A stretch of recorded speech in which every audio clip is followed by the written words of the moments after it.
Hey bro, WhatsApp, this is Sardar. Bro, ఎంత ఎదిగినా కూడా ఒదిగినట్టు ఉండు. ఎంత సింపుల్గా ఉంటే మనం అంత హ్యాపీగా ఉంటాం. అస్సలు షో ఆఫ్ వద్దు. ఈరోజు మనం చాలా బాగుండొచ్చు. పెద్దవాళ్ళు చెప్పినట్టు ఓడలు బండ్లు అవుతాయి, బండ్లు ఓడలు అవుతాయి.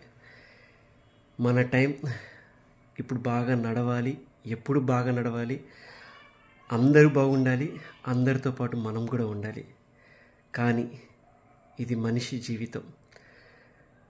మన పాస్ట్లో లేకపోతే న్యూస్ పేపర్లు, టీవీల్లో మనం చూసే ఉంటాం. పెద్ద పెద్ద సినిమా యాక్టర్లు, పొలిటీషియన్స్, పెద్ద పెద్ద రాజులు, ఎంతోమంది ఏదో ఒక సందర్భంలో వాళ్ళు డౌన్ అవుతారు.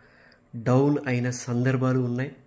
ఎంతో బాగా బతికిన వాళ్ళు చాలా వర్స్ట్గా లైఫ్ ఎండ్ చేసుకున్న సంఘటనలు మనం చూసాం. బ్రో, ఇవన్నీ లెసన్స్ లెర్న్డ్. మన కళ్ళ ముందు ఇలా చాలా పెద్దవాళ్ళు ఎంతో బాగా బ్రతికి ఒక్కసారిగా డౌన్ అయిపోతారు. వాళ్ళ ఎండ్ చాలా వర్స్ట్గా చాలామంది మనం చూసాం. ఇవన్నీ లెసన్స్ లెర్న్డ్. పెద్ద పెద్ద అలెగ్జాండరే పెద్ద రాజు. అలెగ్జాండరే ఈ ప్రపంచాన్ని ఏలి, అలెగ్జాండర్ లాంటి డైనస్టీ కూలిపోయింది. అలెగ్జాండర్ ఈ ప్రపంచాన్ని ఏలి చచ్చేటప్పుడు ఖాళీ చేతులతో నేనేమి తీసుకెళ్ళట్లేదు అని చెప్పి చచ్చాడు. ఇలాంటి ఎగ్జాంపుల్స్ చాలా ఉన్నాయి. ఇవన్నీ మనకి లెసన్స్ లెర్న్డ్, నేర్చుకోవాలి. ఉన్నప్పుడే నీ దగ్గర కొంచెం డబ్బు ఉంటే సేవ్ చేసుకో, ఎక్కువ దుబారా చేసుకోవద్దు. నువ్వు రిచ్ అయితే నో ప్రాబ్లం, రిచ్ అవ్వాలి. ప్రతి ఒక్కళ్ళు ధనవంతుడు అవ్వాలి, ప్రతి ఒక్కళ్ళు రిచ్గా ఉండాలి. కానీ యాటిట్యూడ్, బిహేవియర్, డీసెన్సీ, డిసిప్లిన్, మాట్లాడే విధానం అన్నీ చాలా చక్కగా ఉండాలి.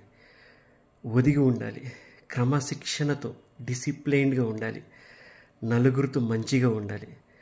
మనం చాలా ఉన్నవాళ్ళం కదా అని చెప్పేసి ఎప్పుడు తల పొగరు వద్దు. ఒదిగి ఉండు, చెట్టులాగా డిసిప్లిన్గా ఉండు, నలుగురికి హెల్ప్ చేయి, హ్యాపీగా నవ్వుతూ ఉండు, ఫ్యామిలీతో టైం స్పెండ్ చేయి. నువ్వేం చేస్తున్నావో నలుగురికి తెలియాల్సిన అవసరం లేదు. స్టేటస్ వద్దు. చాలా సింపుల్గా బ్రతుకు. లైఫ్ చాలా హ్యాపీగా ఉంటుంది.